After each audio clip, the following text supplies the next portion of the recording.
Hello techies. So today we have a scenario here. You are the IT administrator for a small corporate network.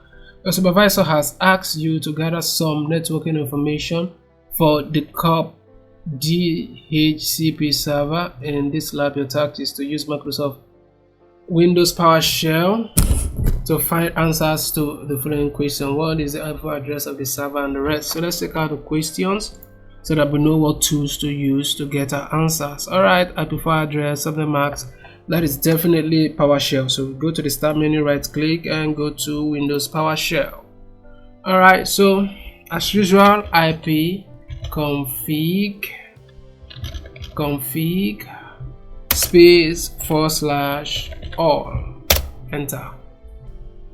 Alright, so I think we have the informations we need. So let's start up with the IP address. IP4 address here is 192.168.0.14. So we have 192.168.0.14. Subnet mask, we have 255.255.255.255.0. 255.255.255.0. This is subnet mask 255.255.255.0. Alright, so that is good.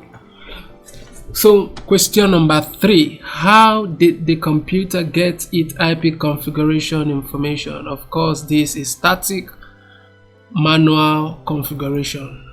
What tells you how the computer is getting its IP address? This is definitely DHCP enabled is set to no.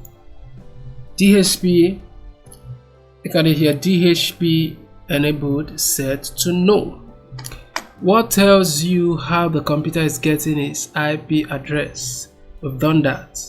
Last question is, assuming the default gateway computer is connected to the internet, which type of internet access will this computer have? This we definitely have full access.